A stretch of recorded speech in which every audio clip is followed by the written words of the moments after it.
जगतसिंहपुर जिले में फुटिला बोमा। जगतसिंहपुर सदर मंडासाही रे जड़े व्यक्ति घर उपरकू गत राति अतिरिक्त बोमा माड़। थाना रे अभियोग पर जगतसिंहपुर पुलिस घटनास्थल में तदंत आरंभ।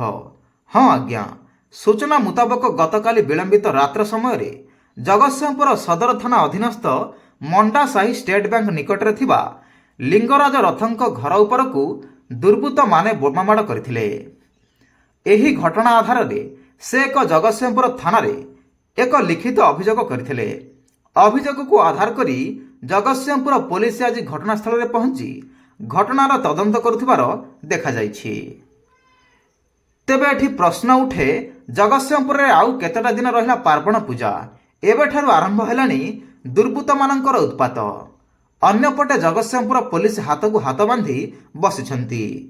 जदि पार्वण पूजा पूर्वरु जेउ मानक नाम रे विभिन्न अपराधिक मामला अछि सेमानक उपरे दृढ़ कार्यानुष्ठान निया न जाए तेबे सेमाने आगको अपराध घटाइबेनी तो जहाकु नै साधारण रे चर्चा जोर धरलानी।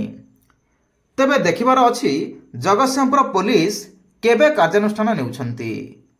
जगतसिंहपुररु संग्राम किशोर पट्टनायकଙ୍କ रिपोर्ट, आवाज ओडिशा।